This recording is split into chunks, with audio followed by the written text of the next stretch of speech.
బద్ధకస్తులంటే ఎవరు? సాధారణంగా పని చేయడానికి బద్ధకించే వాళ్ళని బద్ధకస్తులని అనుకుంటాం. కానీ అది కరెక్ట్ కాదు. ఆలోచించడానికి బద్ధకించే వాళ్ళు అంతకంటే ఘోరంగా ఉంటారు. నిజానికి లోకంలో ఇలాంటి వాళ్ళే ఎక్కువ. బుర్ర ఉపయోగించకుండా మెకానికల్గా పనిచేస్తూ పోతారు వాళ్ళు. ఆలోచించడానికే శ్రమ ఎక్కువ ఖర్చు అవుతుంది. అందుకే బద్ధకస్తులు పెద్దగా ఆలోచించరు. ఇప్పుడు అలాంటి బద్ధకస్తులకి ఒక ఆసరా దొరికేసింది. ఏమీ ఆలోచించకుండానే ఐడియాలు పొందే అవకాశం వచ్చేసింది. ఏం ఆలోచించాల్సి వచ్చినా ఇప్పుడు కొందరు ఏఐ టూల్స్కి చెప్పేస్తున్నారు. ఏఐని యూజ్ చేసుకోవడం తప్పు కాదు, కానీ ఇలా ఏఐ మీద పూర్తిగా డిపెండ్ అయిపోతే, ఆలోచనల భారం మొత్తం ఏఐకే అప్పగిస్తే ఏం జరుగుతుంది? ఆలోచించడానికి బద్ధకించే ప్రతి వాళ్ళు తప్పనిసరిగా తెలుసుకోవాల్సిన విషయాలు ఇవి. తెలుసుకుంటారా? దానికి కూడా బద్ధకిస్తారా? ఏమో మరి.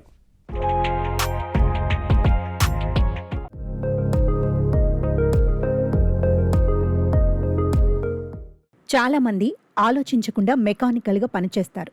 అబ్బో, మేం చాలా కష్టపడిపోయాం అనుకుంటారు. వాళ్ళు ఎందుకు ఎక్కువగా ఆలోచించరు? ఆలోచన అనేది చాలా శ్రమతో కూడుకుంది.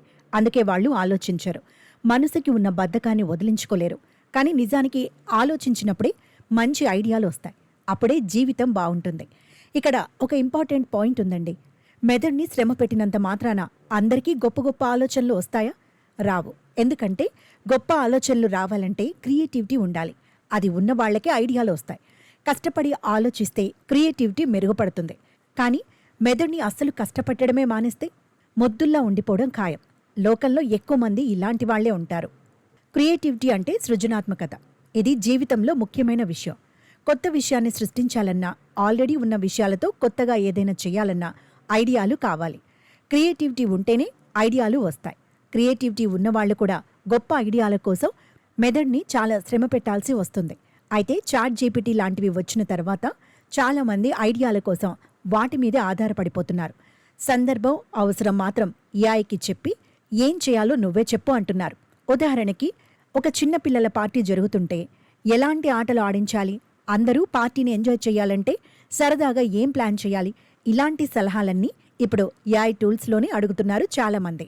ఇలాంటి చిన్న విషయాల్లోనే కాదు, జీవితంలో అనేక సందర్భాలలో క్రియేటివిటీ అవసరం అవుతుంటుంది. ముఖ్యంగా రచయితలకి, సినిమా దర్శకులకి, చిత్రకారులకి, ప్రోగ్రామ్ డిజైన్ చేసే కోడర్స్కి, గేమ్ డెవలపర్స్కి క్రియేటివిటీ అత్యవసరం. రచయితల లాంటి వాళ్ళకి క్రియేటివిటీయే నిత్యావసరం. అలాగని చదువుకునే స్టూడెంట్కి, జాబ్లో చేరిన ఎంప్లాయీకి క్రియేటివిటీ అవసరం ఉండదా అంటే ఖచ్చితంగా అప్పుడప్పుడు అవసరమే. మరి ఇలా క్రియేటివిటీ అవసరమైనప్పుడల్లా ఐడియాల కోసం ఏఐ మీద ఆధారపడిపోవడం మంచిదేనా? జనరల్గా బ్రెయిన్ స్ట్రామింగ్ అంటే చాలా మందికి భయం. బ్రెయిన్ స్ట్రామింగ్ అంటే ఆలోచన కోసం బుర్ర బద్దలు కొట్టుకోవడం అని చెప్పొచ్చు. ఈ శ్రమ నుంచి తప్పుకోవడం కోసమే ఏఐ మీద డిపెండ్ అవుతారు చాలామంది. ఇది పూర్తిగా తప్పేమీ కాదు. పెద్ద లెక్కలు చేయాల్సి వచ్చినప్పుడు క్యాలిక్యులేటర్ వాడుకుంటాం. కానీ చిన్న చిన్న లెక్కలు కూడా సొంతంగా చేయలేకపోతే ఎందుకు పనికిరారు. అదే ప్రమాదం. క్రియేటివిటీ కోసం ఏఐని వాడితే లాభాలు లేకపోలేదు. ఒక రచయిత ఏదైనా రాయాలన్నప్పుడు ప్రారంభించడానికి ఎంతో ఇబ్బంది పడతాడు. దీనినే రైటర్స్ బ్లాక్, క్రియేటర్స్ బ్లాక్ అంటాం. ఏఐ వల్ల ఈ అడ్డంకి తొలగిపోతుంది. వెంటనే గొప్ప అవుట్పుట్ రాకపోయినా ముందంటూ ఏదో ఒక మార్గం కనిపిస్తుంది. టైం కలిసి వస్తుంది. ప్రొడక్టివిటీ పెరుగుతుంది. అయితే క్రియేటివ్ ఐడియాల కోసం పూర్తిగా ఏఐ మీదే ఆధారపడటం ప్రారంభిస్తే అది క్రమంగా మనల్ని బలహీనపరుస్తుంది. ఇదే ఇప్పుడు పరిశోధకులు హెచ్చరిస్తున్న విషయం. ఆలోచించకుండా ఏఐ మీదే ఆధారపడే వాళ్లకి క్రియేటివ్ మజిల్ అనేది నెమ్మదిగా వీక్ అయిపోతుందట. రోజూ జిమ్కి వెళ్లేవాళ్లు కొంతకాలం వెళ్లకుండా ఉంటే కండరాలు బలహీనంగా అయిపోతాయి. ఆలోచించటం విషయం కూడా అంతే. ఏఐ ఉందని మెదడుని కష్టపెట్టడం మానేస్తే క్రమంగా మెదడు బలహీనపడుతుంది. ఏ సమస్యని సొంతంగా పరిష్కరించలేని స్థితికి మనిషి చేరుకుంటాడు. మరో ముఖ్యమైన పాయింట్ ఏంటంటే, ఏఐ ప్రతిసారి అద్భుతమైన ఐడియాలేమీ ఇవ్వదు. అది ఎప్పుడూ మన మీదే ఆధారపడి పనిచేస్తుంది. మనం దాన్ని ప్రశ్నించే తీరును బట్టి, మనం అడిగే ప్రశ్నల లోతును బట్టి మాత్రమే అది వర్క్ చేస్తుంది. అంటే మీరు తెలివైన వాళ్లైతేనే ఏఐ మరింత తెలివిగా పనిచేస్తుంది. మీరు మొద్దైతే అది కూడా మీకు సరిపడే విషయాలనే ఇస్తుంది. పైగా ఏఐ చెప్పేవన్నీ దాని సొంత తెలివిలోంచి పుట్టినవేం కావు. మరెవరో చేసిన వర్క్ నుంచి అది నేర్చుకున్న విషయాల్ని ఎనలైజ్ చేసి మిక్స్ చేసి ఇస్తుంది. అంటే ఏంటి దీని అర్థం? ఇప్పటి వరకు ఎవరో ఆలోచించలేనంత కొత్తగా ఏఐ ఆలోచిస్తుందా? లేదు. అలా కొత్తగా ఆలోచించాలంటే మీరే ఆలోచించగలరు.